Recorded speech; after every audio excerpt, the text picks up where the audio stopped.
Khitab itu otoritas dari minal a'la ilal adna, dari yang lebih kuat ke yang lebih bawah itu namanya khitab.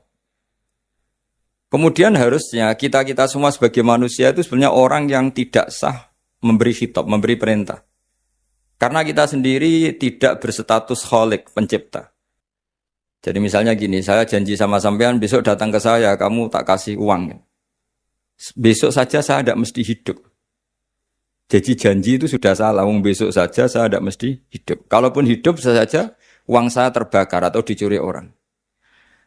Maka di sini dibutuhkan otoritas khitab harus diberikan zat yang punya otoritas penuh, yaitu zat yang nggak akan mati, yang nggak akan lumpuh, yang nggak akan mengalami satu gangguan sosial. Sebab itu dalam pandangan ulama tafsir, itu punya akibat, saya ulang lagi, punya akibat bahwa hanya Allah yang berhak memberi apa? Khitab. Sehingga saking kerennya Allah itu bisa khitabun lil makdum. Ini di sini nanti ada contohnya. Sesuatu yang enggak ada, kemudian Allah bilang kun menjadi ada. Sehingga Allah itu enggak bisa dibantah, enggak bisa ditentang. Karena bisa apa saja. Karena asbabul qudrah adalah al-khalqu. Kalau dalam ilmu tafsir, kalau sampean dalam ilmu manusia kan gini, sebabnya melihat itu mata. Kalau dalam ilmu tafsir enggak, yang bisa menjadikan Anda melihat itu menciptakan. Saya ulang lagi ya, jadi kalau dalam ilmu tafsir, asbabur ru'yah itu al-khalqu, bukan al-basar. Kalau kamu melihat karena mata, berarti setelah jauh tidak bisa melihat. Atau setelah tertutupi tidak bisa melihat. Tapi kalau kamu mengetahuinya karena menciptakan, maka kapan saja bisa melihat. Misalnya gini, saya punya emas 1 gram, kecil sekali 1 gram. Saya tanam di dalam Monas, kedalamannya 1 meter. Mbok saya sudah di Jogja, saya tetap tahu bahwa di Monas, kedalaman 1 meter ada emas 1 gram. Kenapa? Karena saya yang menciptakan, yang mengatur itu semua. Sehingga setelah saya di Jogja, setelah saya di mana-mana tahu bahwa di Monas itu ada emas 1 gram dalam kedalaman 1 meter. Sehingga Allah ketika mengatakan, saya ini zat yang super tahu. Itu kata Allah gimana? Ala ya'lamu man kholako. Ala ya'lamu ono to ora ngerti sapa man wong zat kholako kang gawe sapa man. Masa orang yang menciptakan kemudian tidak tahu. Jadi awal tahu itu karena menciptakan. Tapi kita sudah lama jadi bodoh karena kita tahunya pakai mata. Sehingga kita mengatakan bagaimana orang buta bisa tahu wong dia buta. Kalau dia yang menciptakan tetap tahu. Tadi misalnya orang buta di kamar mandinya masang paku atau masang apa. Dia tahu kalau di kamar mandi saya ada paku. Kenapa kok tahu? Karena yang masang saya. Nah, ini penting saya utarakan supaya nanti itu gampang analisis ayat-ayat berikutnya. Otoritas itu, otoritas khitab itu harus diciptakan dulu. Nah, baru setelah punya otoritas, saya ulang lagi, baru punya hak khitab. Nah sekarang enggak para raja, para presiden, para dosen, para kiai itu sering melancarkan khitab, sementara dia enggak menguasai apa yang akan terjadi. Makanya Allah mengkritik kabura maktan indawahi antakulu ma la tafalun. Itu salah besar ketika kamu seakan-akan memegang otoritas pada sesuatu yang sebenarnya kamu tuh enggak pernah melakukan, enggak pernah ikut menciptakan. Misalnya jong kowe nak nurut aku sok ben mesti uripmu kepenak. Otoritas itu dari siapa coba? Urip kepenak ya di luar wilayah kita, kehidupan besok juga di luar wilayah kita. Sampai kita kalau mau ke kuburan itu panduannya Nabi gimana kalau berdoa? Apa? Assalamualaikum daro qaumim mukminin wa inna insyaallahu bikum lahikun. Salam untuk kalian semua dan kita insyaallah suatu saat akan bertemu, insyaallah. Padahal mati itu adalah satu keharusan. Tapi kalau yang di kuburan itu orang mukmin, kita tidak ketemu lagi sama mereka jika kita mati kafir, karena nanti tempatnya beda. Yang satu alamatnya surga, yang satu alamatnya neraka. Maka kata ulama, kata insya Allah di situ adalah kita masih berharap mati dengan status yang sama, sehingga bisa ketemu. Jadi itu artinya gini, di selain Allah itu bilang janji, bilang khitab itu enggak sah. Dulu Kanjeng Nabi Muhammad SAW itu saking yakinnya setiap problem itu ada malaikat Jibril datang, saking yakinnya. Suatu saat ada orang Yahudi tanya, Muhammad kalau kamu Nabi betul, beritahu kami tentang Dzulqarnain, beritahu kami tentang Ruh, beritahu kami tentang Luqman Al-Hakim. Nabi karena reputasi hariannya dipandu Jibril bilang, ya sudah besok datang lagi ke sini tak jawab. Ternyata Jibril nggak datang. Padahal semua ditunggu lama nggak datang sampai utusan. Padahal yang tanya orang Yahudi yang sukanya bully Nabi. Lama nggak datang. Lama-lama protes. Jibril ini gimana? Saya dalam keadaan tertekan malah tidak datang. Datang-datang Jibril dengan tanda kutip nyalah. Yaitu ada ayat wala taqulanna li syai'in inni fa'ilun dzalika ghadan illa ayasya. Jangan katakan besok bisa melakukan sesuatu tanpa mensandarkan itu semua kepada kekuasaannya Allah Subhanahu wa taala. Akhirnya semenjak itu Nabi mensyariatkan kalau kamu janji harus mengatakan insyaallah.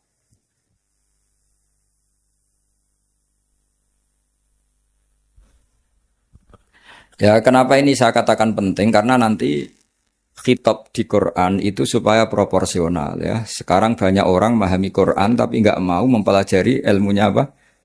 Ilmunya apa? Quran. Termasuk ilmunya Quran tadi ya, ada 3 ingat ya.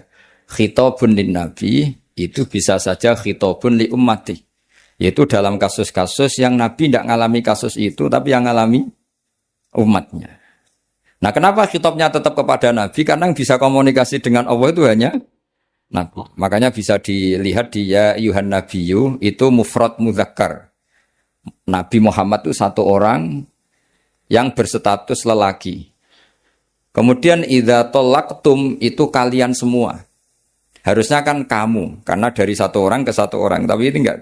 Wahai Nabi, jika kalian umatmu gitu. Jadi karena yang alami tolak itu umatnya. Terus kedua, khitabun lin nabi dan yang dimaksud itu memang nabi, kayak sholat tahajud. Sholat tahajud itu sholat yang memang untuk nabi ya. Karena tahajud yang menjadikan punya hak syafaat itu hanya nabi. Sehingga ketika ulama, nabi itu wajib tahajud, tapi kalau umatnya hanya sunat tahajud. Jadi nabi itu termasuk ya kelebihannya sekaligus bebannya wajib apa? Tahajud. Tapi bagi umatnya sunat. Kenapa? Karena Nabi ingin sekali punya hak syafaat. Kemudian sama Allah diberi instruksi, diberi syarat wa minal laili fatahajjat bihi nafilatal lak asa ayyab'atsaka rabbuka maqama mahmuda. Muhammad kalau malam kamu harus tahajud supaya kamu nanti diberi hak syafaat. Itu kalau umatnya tahajud nggak boleh sampai diteruskan ayat-ayat ayat asukah karena kamu tidak punya hak syafaat. Disyafaati saja tidak mesti. tapi Nabi harus tahajud supaya punya hak apa? Dan perlu dicatat syafaat itu hadisnya sahih semua, di Bukhari ada, di Muslim ada. Cuma orang berlebihan cara menolak syafaat atau mengimani syafaat. Ada yang berlebihan ngimani sampai tidak pernah ngamal baik, mentang-mentang nanti dapat syafaatnya Kanjeng Nabi. Ada yang nggak percaya syafaat. Itu ya kebablasan juga, padahal itu ada di hadis sahih semua cerita syafaat. Itu khitabun nabi dan yang dimaksud memang nabi. Sehingga umatnya tidak wajib tahajud tapi nabi wajib. Terus ketiga, khitabun lin nabi sekaligus khitabun li ummati. Itu yang dimaksud di hadis Arba'in Nawawiyah. Wa inna wa ta'ala amaral mursalin bima amaral bil mu'minin atau dibalik amaral mu'minin bima amaral bil mursalin. Dibolak-balik sama. Yaitu para nabi ya dikhitabi memakan sesuatu yang thayyibat. Para orang mukmin juga kena khitab memakan sesuatu yang apa? Thayyibat. Ini sama. Jadi ya ini ada 3 berarti ya. Khitabun lin nabi, tapi yang dimaksud umatnya. Khitabun lin nabi yang dimaksud adalah nabi saja. Terus ketiga, khitabun lin nabi yang dimaksud plus umat. Nah, kajian seperti ini penting. Karena kesalahan Khawarij. Khawarij itu satu kelompok ekstrim yang tidak mengikuti Sayyidina Ali, juga gak mengikuti Sayyidina Muawiyah. Tidak mengikuti Ali, juga gak mengikuti Muawiyah. Disebut Khawarij. Khawarij itu jamaknya Kharijah. Dia keluar dari pikiran ala Sayyidina Ali, juga keluar pikiran dari Muawiyah. Di sini disebut dia khurut. Khurut dari kata khawarid. Serba keluar, dia tidak ngikuti sana, tidak ngikuti sini. Akhirnya disebut khawarid. Nah khawarid itu orang yang berpikir sesuai kritik yang dilakukan Quran. Tapi mereka lupa bahwa yang punya otoritas kritik itu Allah. Karena yang kalau boleh sama-sama terganggu, kerajaannya itu hanya Allah. Gini saya beri contoh ya. Yang punya hak ketika sepeda motor saya kamu pakai, yang punya hak menentukan itu gasap apa pinjam itu saya apa orang lain? Saya. Ketika yang pakai gak pamit itu teman akrab saya atau anak saya atau orang yang saya ridhoi, itu namanya gasap apa pinjam gak pamit? Ya udah, ini harus jelas. Tadi pagi saya ngaji direktorat, saya bilang di fikih itu ada istilah ulima ridhohu. Sesuatu tidak pamit formal tapi sudah diketahui ridhonya. Makanya di fikih ada bab namanya mu'atoh. Tadi pagi saya terangkan ya. Di perdebatan fikih itu ada bab namanya apa? Mu'atoh. Mu'atoh dari kata ato yu'ati, mu'atotan saling transaksi yang non verbal tapi maklum. Ya seperti kalau kamu marung itu contohnya. Kalau kamu marung di kantin terus makan gedang goreng, itu nyuri apa beli coba? Jawab saja. Kalau dikatakan beli kamu belum bayar. Kalau dikatakan nyuri terang-terangan. Coba kalau mbak-mbak milih mana? Itu nyuri apa beli? Kalau beli belum bayar. Kalau nyuri kok terang-terangan ya. Enggak nyuri apa beli?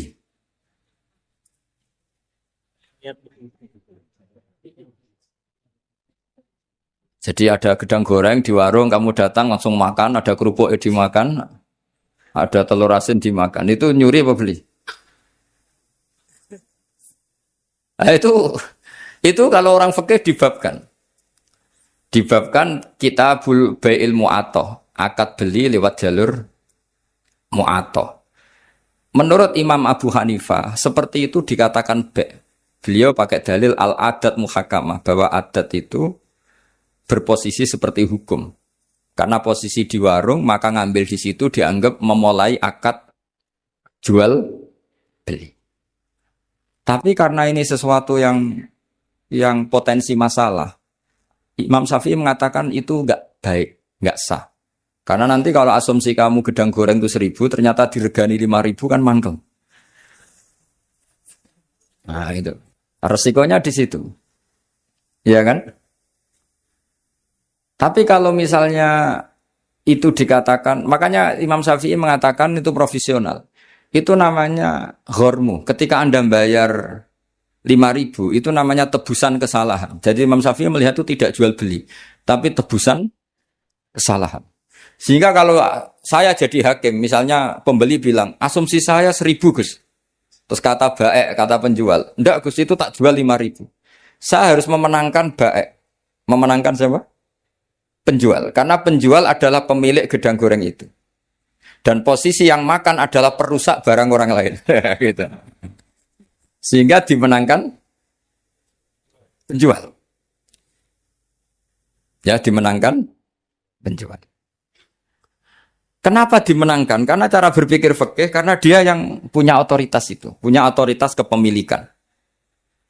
Itu dalam fikih madzhab apa? Syafi'i. Nah. Itu penting dalam analogi surga dan neraka. Orang khawarid itu kalau ada orang dosa, itu dikatakan sudah tidak Islam lagi, dia sudah keluar dari Islam. Orang dosa itu wajib disiksa oleh Allah. Mereka bilangnya ya wajib. Dalam kelompok Islam itu ada kelompok namanya khawarid, orang yang sangat ekstrim dalam berpikir. Dia mengkafirkan orang yang melakukan dosa apa? Besar, dihukumi kafir. Tapi pendapat ahli sunnah enggak, orang dosa besar ya dosa saja, tapi enggak usah dihukumi kafir. Kenapa? Cara berpikir ahli sunnah, surga neraka itu milik Allah. Kalau yang punya saja enggak apa-apa, ngapain ada yang ribet? Yang punya surga neraka itu Tuhan, dan Tuhan memanggil-manggil orang yang salah itu disuruh tobat. Anibu ila rabbikum, wahai hambaku yang berlebihan, yang masih dosa, ayo kembali ke saya. Kapan saja kembali ke saya tak terima. Sehingga dalam madzhab ahli sunnah, otoritas khitab, otoritas kepemilikan yang berhak ya yang punya, orang lain itu nomor 2. Sehingga tadi kalau Anda bawa kayak motor saya, Dan Anda teman akrab saya, tidak pamit saya. Kalau saya bilang itu nggak apa-apa ya nggak apa-apa. Kalau saya bilang apa ya apa. Nggak penting orang lain. Sehingga ini wilayah yang agak sensitif. Tapi ini ilmu. Mau tidak mau kita harus dengar. Sehingga di fikih ada bab ulima itu. Misalnya ada orang makan gedang goreng di warung terus ditangkap Pak polisi. Wah ini pencurian. Mesti bakulnya nggak terima. Tidak pencurian. Memang tak jual. Nah. Yang kasus begini, ini yang kasus. Ini mungkin kasusnya anak-anak yang masih kos atau masih mahasiswa. Warung kantin dijaga ibu-ibu. Ada anak makan lahap, dikira belinya cash. Setelah dimakan ternyata akadnya utang. Nah, itu pertanyaannya itu halal apa enggak? Karena asumsi baiknya monggo-monggo.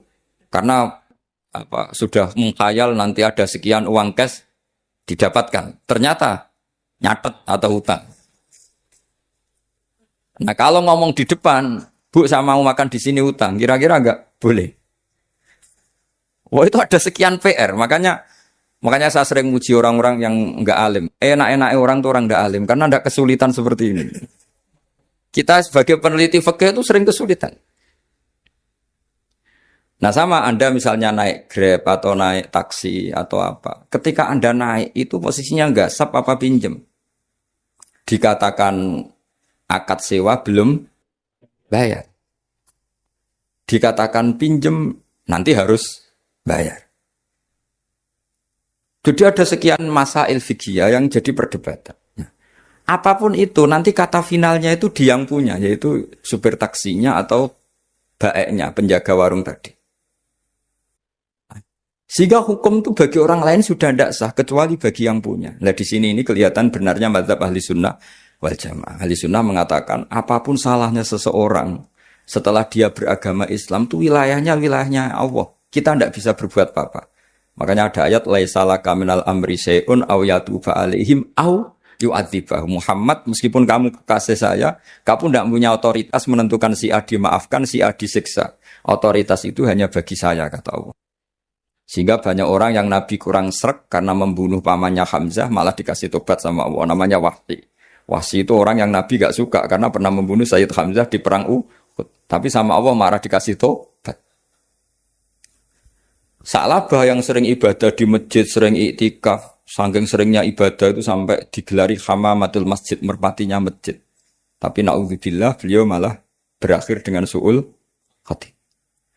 Kita tidak pernah tahu. Kenapa begitu? Karena begini. Wilayah yang absolut itu hanya milik Allah Subhanahu wa taala. Sehingga Nabi kalau ketemu Wahsy ya bilang iman kamu sudah saya terima, Islam kamu sudah saya terima. Tapi saya ini manusia, tolong sembunyikan wajahmu dari saya karena kalau saya ingat kamu itu mantel karena ingat kamu pernah membunuh Hamzah. Tapi saya sebagai Nabi harus menerima iman kamu karena Nabi itu enggak boleh dendam. Tapi kalau mangkal-mangkal sedikit kayaknya agak boleh mungkin ya. Mungkin itu ya. Tapi profesional Nabi sebagai manusia enggak berkenan melihat Wahsy, tapi sebagai Nabi legowo terhadap imannya. Tapi Allah sendiri yang ngendikan laisa laka minal amri syai'un aw yatuba. Coba orang munafik, kayak apa salahnya orang munafik? Tapi ketika Allah ngendikan tentang orang munafik gimana? Wa yu'adzibal munafiqina in sa'a aw yatuba. Allah bisa saja menyiksa orang munafik insya'a kalau berkehendak au ya tuba atau Allah mengasih tobat. Nah karena pendapat ahli sunnah itu lebih valid sesuai ayat-ayat Quran maka yang diikuti mayoritas di dunia adalah mazhab ahli sunnah wal jamaah. Dan itu dimulai cara berpikir yang sederhana. Yang berhak menentukan khitab ya yang punya. Titik itu saja.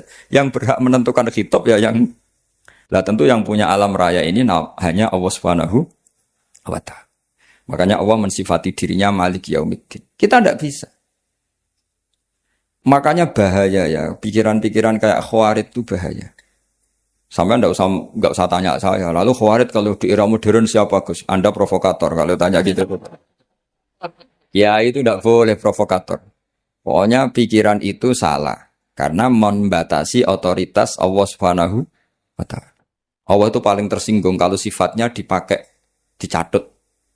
Di Sahih Muslim itu ada riwayat, di hadis Muslim termasuk hadis Sahih itu Bukhari dan Muslim. Itu ada seorang soleh sujud. Pas sujud dia diinjek orang preman, kira-kira seperti itu kalau sama diinjek.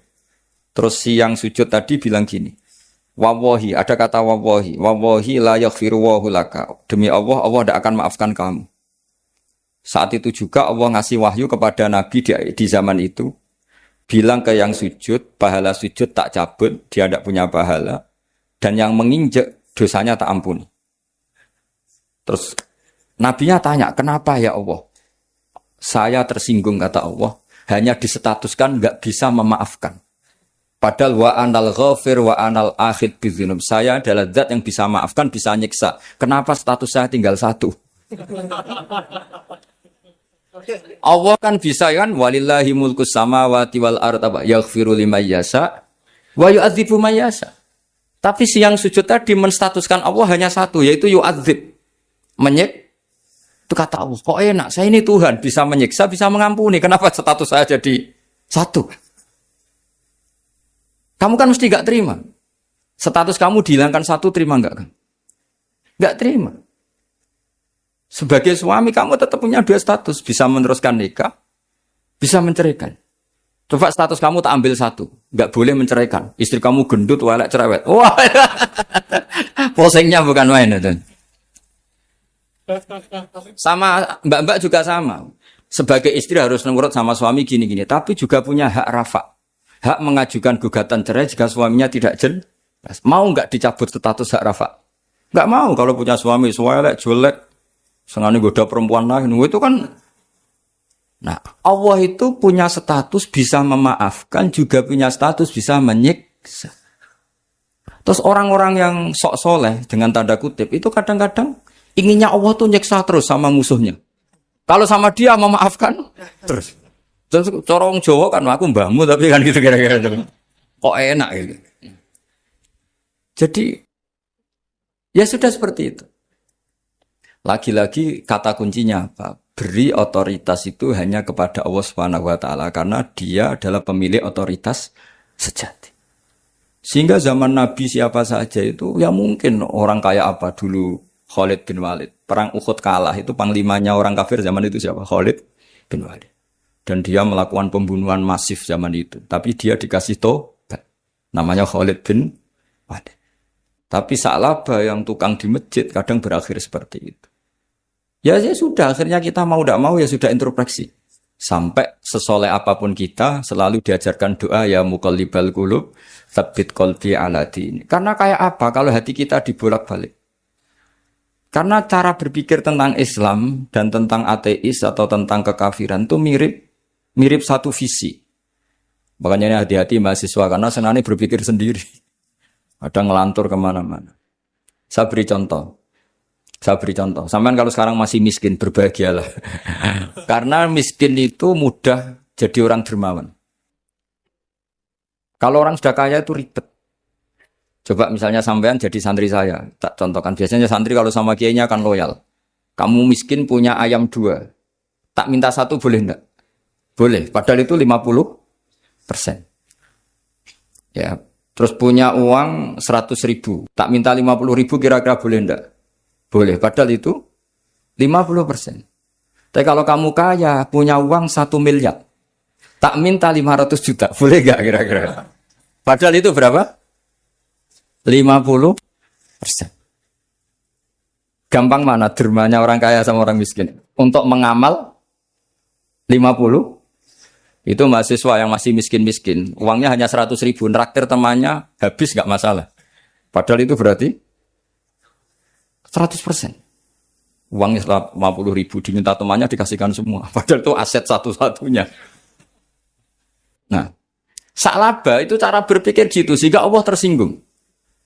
Saya beri contoh ya. Sa'labah itu singkat cerita kan kalau habis jamaah salam langsung lari pulang. Terus ditanya sama Nabi, kenapa kamu kesusu pulang gitu? Istri saya di rumah masih belum pakai baju karena gantian sama saya. Saking miskinnya tuh baju itu gantian. Sama nggak usah bayangkan lalu di rumah telanjang kayak apa? Berarti kamu porno berarti tidak boleh. Sorry. Pokoknya ceritanya seperti itu, tidak usah lari. Gantian pakai itu. Singkat cerita, ya Rasulullah, saya ini didoakan kaya. Sampai 3 kali Nabi bilang bisa saja miskin itu lebih baik bagi kamu.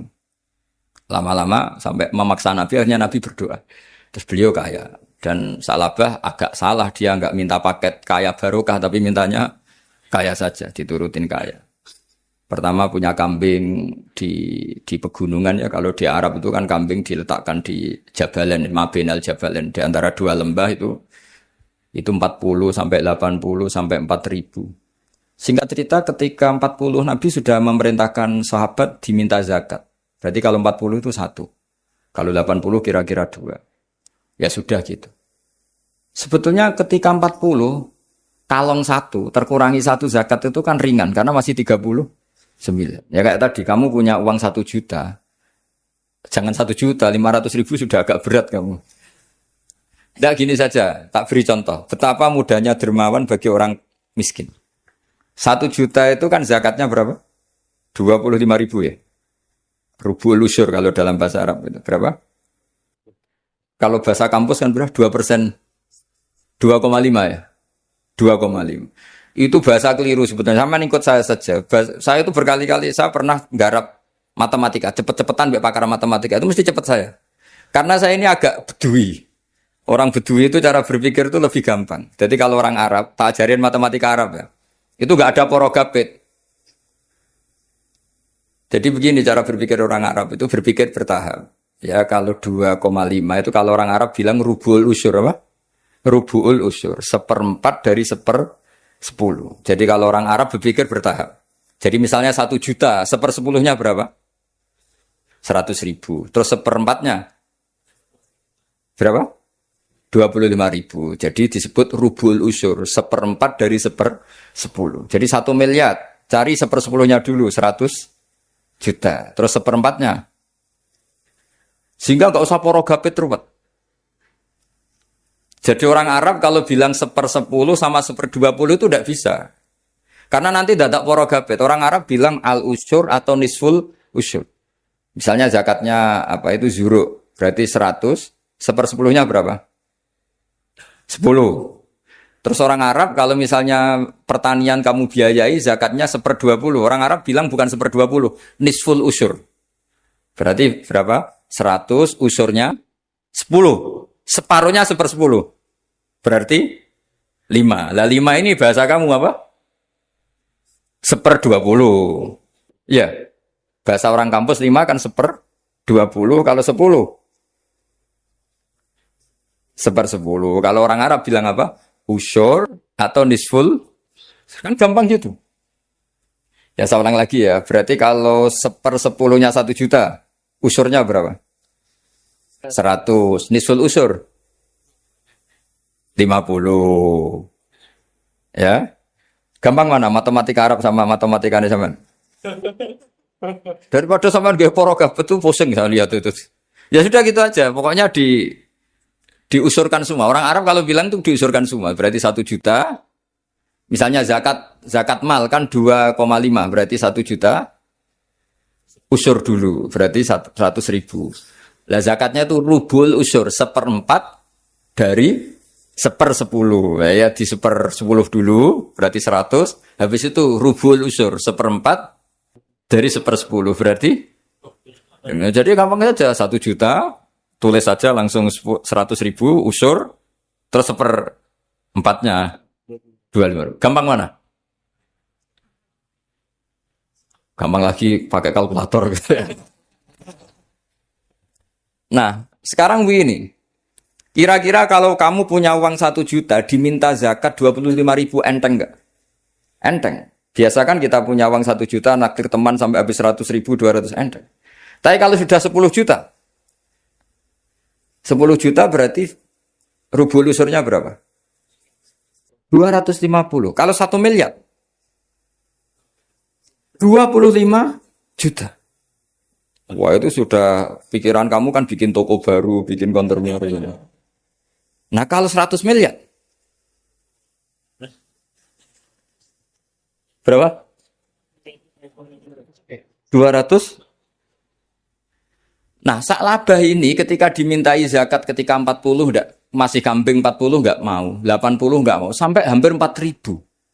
Kalau 4.000 misalnya digawe rata-rata 51 aja digawe bulat ya. Berapa sebenarnya? Per 1.000 kan 20. Ya kan? Per 1.000 kambing kalau dipakai 50 saja per 1.000 kambing berapa? 20 kan? 20. Kalau 4.000, 80. Kira-kira itu misalnya dipakai 50. Apalagi itu 40 lebih banyak lagi. Akhirnya ngomentari sahabat yang disuruh Nabi ngambil zakat. Wah ini tidak zakat, pemerasan. Karena jumlahnya sudah signifikan. Maka kalau kamu ingin dermawan sekarang, itu bisa dermawan 50%. Itu punya 2 ayam kurus lagi. Diminta masjid untuk syukuran. Bawa aja. Punya kambing kurus 2. Nah, kata kamu hanya itu. Ada panitia masjid. Minta sumbangan. Kasih aja 1. Sudah ngamal 50%.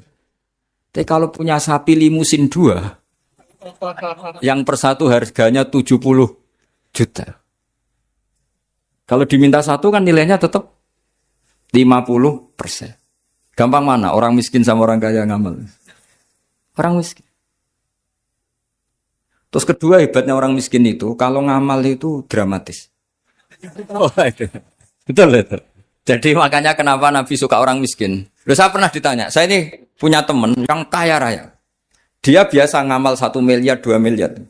Dia nggak terima sama fatwa saya, Gus kenapa Anda masih muji orang miskin? Ngamalnya tuh banyak saya sekali ngamal bisa 1 miliar, 1,5 miliar. Tapi kata saya, ngamal kamu itu tidak dramatis. Nggak seru kata saya. Terus dia tanya, kok bisa Gus? Dia orang kaya, paling ngamal 1 miliar untuk bangun masjid, 1 miliar, 1,5 miliar bangun pondok, 1,5 miliar. Tapi kalau orang miskin, misalnya tukang beca, orang miskin kan pasti kawannya orang miskin.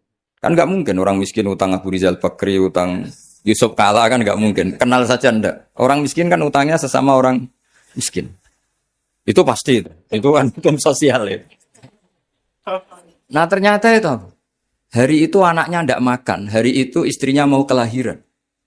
Utang sesama miskin, diutangi 50.000. Tapi uang ini dramatis. Kalau hari itu nggak makan mati. Artinya apa? Ada orang ngamal 1 miliar untuk bangunan, kadang aksesoris. Yang satu ngutangi 50.000 tapi taruhannya nyawa. Nah sekarang menyelamatkan nyawa sama bangunan keren mana? Maka berbahagialah orang miskin. Karena komunitas mereka ini utang piutang urusan apa? Nyawa. Jadi ini lebih dramatis ya. Lebih dramatis. Lebih keren. Nah, makanya utang piutang orang miskin itu paling diabadikan Quran karena lebih keren, lebih keren. Karena nyawa apa? Loh saya ini kan termasuk kecil sudah kiai agak keren, sudah kiai agak mapan. Itu kalau orang-orang kaya nawarin saya paling Gus nggak ganti mobil, nggak ganti aksesoris mobil. Itu nggak keren. Al-Nadikan tetap ngamal pun nggak keren. Tapi kalau orang miskin, saya sering kan dengar cerita mereka orang itu ngeri. Kayak cerita yang diabadikan Quran itu. Wayuk siruna ala anfusihim walau kana bihim khassas. Itu Nabi ngumumkan saya punya tamu tapi hari ini saya tidak bisa hormat tamu. Ada sahabat yang usul saya ya Rasulullah. Perlu dicatat dulu di Arab tuh nggak ada warung, nggak ada GoFood. Nggak bisa kamu pesen online terus. Wah nih nanti delivery gitu nggak bisa. Nah terus akhirnya datang ke rumahnya, datang istri saya ada makanan, ada hanya untuk jatahnya bayi. Terus ya sudah, bayinya kamu tidurkan supaya jatah itu dimakan tamunya Rasulullah. Tapi kan jatahnya orang satu, tamunya kan malu kalau nggak ada yang nemanin. Terus ya sudah lampunya dimatiin, pura-pura kamu nemanin. Wah, yang satu ya ada piring sama sendok pura-pura nemanin, yang satu makan betul. Itu diabadikan Quran. Karena apa? Dramatis gitu. Sehingga pagi-pagi dia datang ke Nabi, kamu punya amal apa? Sehingga tadi malam ada ayat wa yu'thiruna ala anfusihim wa law kana bihim khassasa. Mereka mengalahkan kepentingan dirinya sendiri meskipun punya kepentingan sendiri demi tamu tadi. Terus cerita dia, kita tamu tadi malam ya Rasulullah yang saya sanggup menghormat. Sebenarnya saya tidak punya apa-apa, hanya jatah bayi. Itu aja dramatis, bayinya ditidurin dulu. Tapi tidak disuntik ganja, tidak ditidurin. Ditidurin biasa nanti kan. Ditidurin biasa terus suami saya pura-pura nemani lampu dimatikan. Nah mungkin tamunya saking laparnya gak penting mikir itu, yang penting makan aja. Jadi maka sebetulnya orang-orang miskin itu tidak usah iri, wah itu orang kaya bisa ngamal masjid 1 miliar, 2 miliar. Tetap ngamalnya ini sesuatu yang tidak mendesak. Tapi sesama orang miskin, kalau temannya minta tolong itu mesti dramatis. Istri mau kelahiran, kematian, kelaparan. Pokoknya yang diselamatkan itu seru semua. Artinya gini ya, kalau miskin ya nikmati saja, itu ada peluang untuk menyalip. pahalanya orang-orang. Tapi yang kaya ya tetap kaya. Kalau semuanya miskin, nanti yang miskin kerja di mana kalau semuanya miskin? Ya kembali ke tadi, ke ilmu khitab. Kalau ini tidak dipelajari, maka orang Khawarij ini megang otoritas. Tidak bisa. Mereka nggak menguasai pintu surga maupun pintu neraka. Nggak bisa. Mereka dengan seenaknya, tobatnya orang yang pernah gini nggak diterima. Tidak bisa. Wilayah yang nerima tidak itu wilayahnya Allah Subhanahu wa Ta'ala. Sehingga kita tetap berpendapat sesuai eksplisit yang ada di Quran. Walillahi mulkus samawati wal ardi. Apa? Yaghfiru liman yasha wa yu'adzibu man yasha. Sehingga nggak boleh kita pegang otoritas agama, nggak boleh. Kita hanya bisa menjelaskan.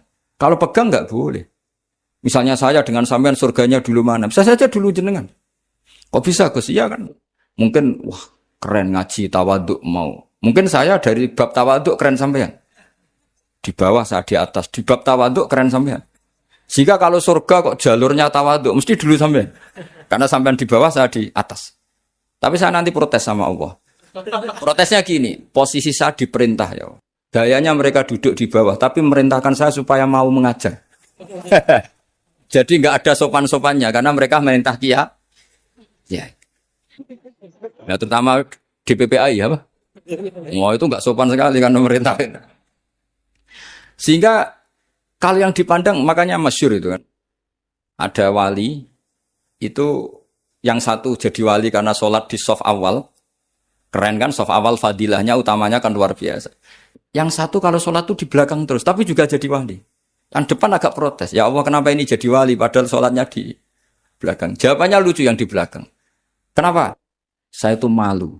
Saya ini masih banyak dosa, banyak salah kok di depan. Kok kayak suci sendirian. Jadi kalau kamu sowan sama praja atau sama kiai, yang paling depan tuh kan yang kepedean.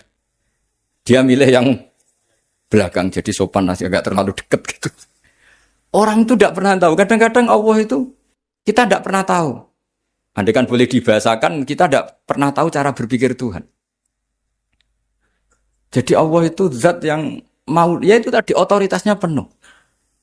Makanya saya pernah cerita di mana-mana di kitab-kitab yang saya baca itu ada 2 orang yang ahli neraka, sudah di neraka. Ini sekaligus ijazah, saya ulang lagi sekaligus ijazah, bisa dipraktekkan nanti itu.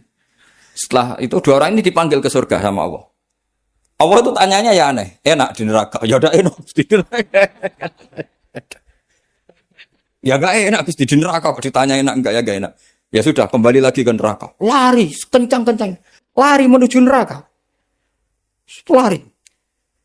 Sama Allah dipanggil lagi. Loh, kenapa kamu semangat? Ya Allah, saya ini kapok, saya ini trauma. Dulu ketika engkau perintah, saya ini lelet sekali. Disuruh sholat lelet, disuruh zakat lelet. Maka ini dengan perintah saya semangat. Supaya enggak ngulang kesalahan yang sama. Akhirnya sama dipanggil. Ya sudah, di surga aja. Di surga. Karena semangat lari menuju neraka. Maka ini ijazah. Nanti kalau di mahsyar ya, kamu dipanggil. Ayo masuk neraka. Harus apa? Semangat. Semangat. Harus semangat. Oke, mesti semangat. Lah repotnya kalau nggak dipanggil lagi. Akhirnya barokahnya semangat itu dia di surga. Kita tidak pernah tahu cara berpikir Tuhan. Nanti kan boleh dibahasakan seperti itu. Yang satu, ayo kembali lagi ke neraka. Tolah gitu.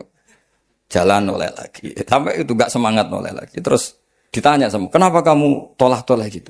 Saya tidak pernah ngira ya Allah ketika engkau panggil di surga. Kemudian engkau kembalikan lagi ke neraka. Ya sudah kamu di surga saja. Barokahnya husnudzon. Jadi Tuhan itu unik.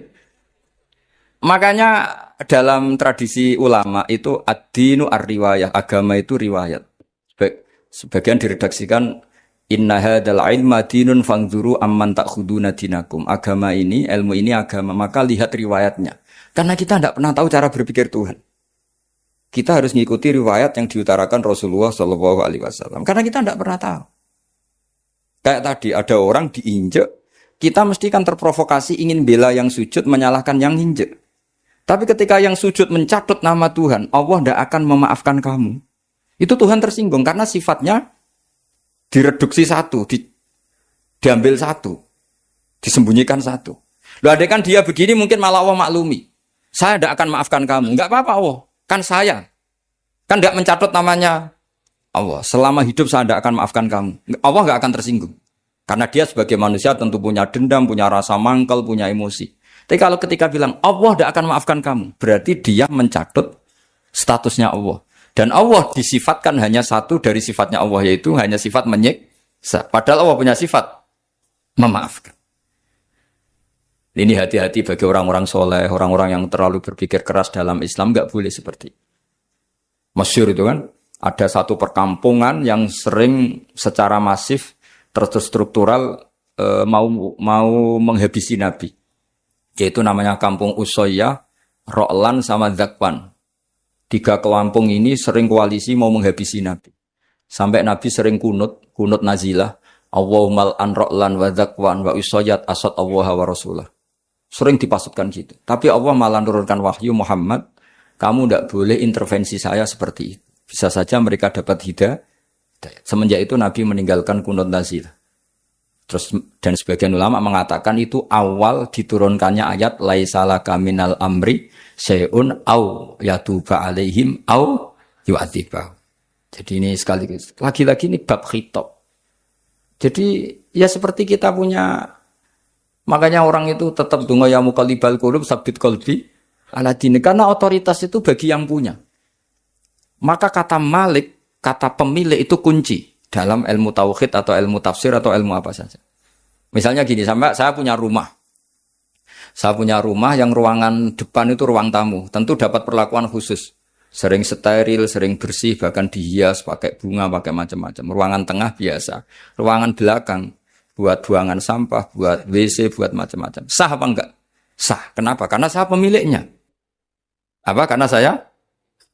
Tapi kira-kira yang sedang di ruang tamu, tanah yang sedang di ruang tamu yang dimanjakan juga enggak boleh kumo luhur. Bisa saja suatu saat saya rubah pikiran, rumah saya tak balik dari menghadap utara ke selatan. Yang dulu WC jadi ruang tamu, yang ruang tamu jadi WC. Langsung perlakuannya rubah 180 apa derajat, jika 360 derajat. Nah itu yang di sini nih, kenapa orang soleh pun tetap takut sama Allah, karena Allah itu yaf'alu ma yasha, bisa melakukan apa saja. Sehingga tradisinya ulama ketika zaman ini sudah rusak seperti ini, ulama-ulama tidak ada yang khawatir, karena Allah mensifati dirinya al-hadi sebagai zat penunjuk.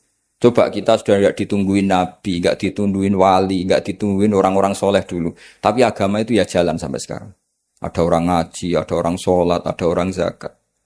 Andaikan agama itu diserahkan manusia, sudah kita tidak bisa mempertahankan agama ini di zaman seperti ini. Tapi karena Allah itu al-hadi, zat yang memberi petunjuk. Dan sifat Allah Ta'ala pasti tata'atharu bi khalqih, pasti ada akibatnya di makhluk. Seperti Allah mensifati dirinya Ar-Razzaq, yang memberi rizki.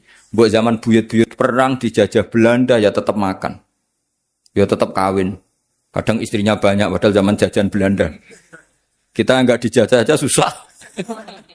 Dulu itu babah kamu istrinya 1 atau 2, buyut-buyut kamu banyak yang 2, padahal miskin. Karena Allah mensifati dirinya Ar-Razzaq. Mbok keadaan kayak apa, orang tetap dapat rizki. Begitu juga Allah mensifati dirinya Al-Hadi. Mbok keadaan dunia rusak kayak apa, tetap ada yang dapat hidayah. Jadi kamu tidak usah khawatir terhadap agama ini, karena Allah mensifati dirinya apa? Al-Hadi, zat yang memberi petunjuk.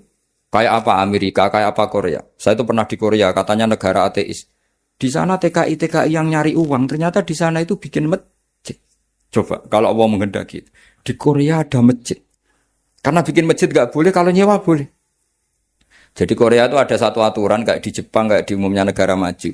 Yang sudah fungsi sosial itu tetap sosial, gak boleh menambah yang baru. Jadi kalau dari gereja dibeli masjid boleh, tapi kalau tanah lapang dipakai masjid gak boleh karena ngurangi tanah. Tapi kalau dari gereja jadi masjid boleh, dari bar untuk masjid boleh, dari pantai asuhan jadi masjid boleh. Pokoknya yang fungsi sosial. Saya pernah ngaji di masjid itu, bawahnya bar, atasnya gereja, atasnya lagi masjid. Kadang ya balik masjid dulu, bar, baru gereja. Karena memang yang sudah kawasan sosial ya, kawasan publik ya untuk publik. Kita tidak pernah mengira kalau di sana ada tauhid. Tapi Allah itu Al-Hadi, apa? Allah itu Al-Hadi. Sehingga ya delala ada orang Indonesia kerja di sana, terus nuraninya tersiksa kalau tidak ada tempat sujud. Akhirnya mereka urunan bikin masjid. Itu banyak yang santri saya bersering ngaji saya. Ya saya ulang lagi ya. Jadi cara mikir khitab sama Allah gitu dulu ya. Enggak boleh kamu berpikir khawarid yang membatasi kekuasaan atau hidayatnya Allah Subhanahu wa Ta'ala. Karena kita tidak pernah tahu. Sa'labah ngomong gitu itu masalah besar. Karena mengatakan kekasihnya Allah itu pemungli. Karena tadi, wah ini tidak zakat lagi tapi apa? Pungli. Ini apa? Pemerasan. Karena tadi jumlahnya sudah sekitar 4.000, zakatnya kan banyak sekali. Makanya saya mohon, saya model di UI itu setuju. Kalau zakatnya dimulai dari kecil lebih ringan. Misalnya kita gaji 1 juta, dipotong 25.000 kan ringan. Tapi kalau gaji kamu 1 miliar, kan mendingan untuk bayar supir buat yang jaga gudang kan mesti pikirannya sudah macam-macam daripada dipakai zakat. Ya, jadi di antara menganalisis Quran adalah apa? Dudukkan Allah sebagai Malikul Umur Kulliha yang menguasai semua urusan. Tapi kalau kita apapun hebatnya hanya sebagai ulama, hanya sebagai mufti, hanya sebagai kiai itu tidak punya otoritas. Sehingga misalnya banyak kan misalnya anak yang kita cintai, kita modali malah bangkrut, yang tidak kita modali malah kaya karena urusan tidak di tangan kita tapi di tangan Allah Subhanahu wa Ta'ala. Masjid juga gitu. Masjid yang dikelola secara sehat, ramai jamaahnya gini-gini, itu dikelola oleh manajemen. Ada masjid yang kelihatannya sepi, jamaahnya ya sedikit, tapi kadang-kadang diridhoni Allah. Kenapa? Karena masjid itu nggak menjadi problem sosial bagi komunitasnya. Saya beri contoh, masjid ramai tentu baik, nggak perlu saya ceritakan. Karena masjid ramai itu ya mesti baik. Masjid yang banyak jamaahnya tentu baik, itu nggak usah dibicarakan. Tapi ada beberapa masjid yang sepi, tapi Allah itu suka. Kenapa? Karena lembaga agama itu nggak boleh mengganggu sistem sosial. Jadi kita tidak pernah tahu cara berpikir Nabi. Yaitu banyak kan sahabat habis sholat duhur, ba'diyah di masjid, qobliyah di masjid. Apa kata Nabi? La taj'alu buyutakum kuburan cung nak apik coba entek-entek nang masjid. Omam ya bagai keapian. Rumah kamu jangan jadikan kuburan. Jadi sholat sunatnya di masjid, ba'diyahnya di masjid. Pulang-pulang tanya, "Mah, makannya di mana?" Terus marah-marah karena kurang disediakan makanan. Kan lucu kan? Di masjid qobliyah, ba'diyah, pulang-pulang tanya apa? Makanan. Tersinggung lagi kalau belum disediakan. Akhirnya apa? Anak-anak kita yang kecil kenangan melihat bapaknya itu apa? Bapak itu orang yang kalau dari masjid tanya makanan. Dan marah kalau tidak kesampaian. Coba kalau kamu datang dari masjid, sholat. Kenangan anak kamu apa? Bapak itu orang yang kalau datang dari pergi, sholat. Sehingga kenangan anak-anak kita ini melihat kita sholat, sujud di rumah. Sehingga Nabi membahasakan apa? Jangan jadikan rumah kamu sebagai kuburan. Kasih jatah sholat. Sehingga ulama mengatakan, jamaah itu paling baik itu di masjid untuk jamaah fardu. Untuk sholat sunat beberapa malah sebaiknya di sehingga saya ini sebagai kiai ya sering bingung. Bingungnya kadang ada orang terlalu overacting, ingin masjidnya ramai sehat. Yang satu enggak. Saya ini sering dipamiti, ya saya akhirnya bingung. Bingungnya ya barokahnya ngalim itu bingung. Kalau enggak ngalim malah enggak bingung. Karena ya sudah harus gitu. Sampai tak beritahu ya. Nabi awal ngendikan itu ju'ilat lanal ardu kulluha masjidan. Semua tanah Allah itu hakikatnya masjid. Apalagi ini rumah kita. Anak kita biar menyaksikan saat kita sujud, saat kita baca Quran, saat kita ngaji. Kalau semua ini di masjid, kemudian Anda di rumah, taunya makanan, menuntut ngopi, menuntut kenangan di keluarga kita kurang baik. Makanya Nabi membahasakan apa? La taj'alu buyutakum kuburon. Jangan jadikan rumah kamu sebagai kubur. Apalagi ada pepatah lagi, al-ummu madrasatul ula. Ibu adalah madrasah Coba kalau kita ngajarin Quran di rumah, ya tentu masjid ya tetap ada kegiatan, tapi jangan sampai mematikan rumah. Sehingga kita sebagai ulama itu ada masjid rame ya seneng, ada masjid setengah rame ya gak apa-apa. Asal efeknya menyebar ke masyarakat. Jadi ramenya masjid ya baik. Tidak rame, kalau yang rame ibadah di rumah-rumah juga baik. Maka dulu zaman Nabi Musa malah istilahnya waj'alu buyutakum qiblatan wa aqimus sholat. Jadikan rumah kamu sebagai kiblat, sebagai tempat ibadah. Coba kenangannya Nabi kalau sholat malam itu di rumah apa di masjid? Di rumah. Sehingga Aisyah punya kenangan sampai hatta waromat kodamau sehingga tangannya, kakinya Nabi. Dan Nabi alami saja. Kamu kira Nabi sholat punya kayak anak-anak sekarang kan yang kayak ada ruang sholat. Ternyata hanya dipasang sajadah sama tasbih, nggak pernah dipakai. Kalau Nabi enggak, yang dipakai Sayyidah Aisyah itu ya tempat sholat. Sehingga kata Aisyah, Nabi itu sholat di tempat tidur saya. Kalau Nabi sedang berdiri, kakiku tak selonjorkan. Kalau Nabi sujud, kakiku tak ingkretkan. Ya di tempat Sayyidah Aisyah tidur itu. Nabi sholat. Pas berdiri kan berdirinya Nabi lama, Aisyah selonjor. Pas Nabi mau sujud, kakinya diingkretkan.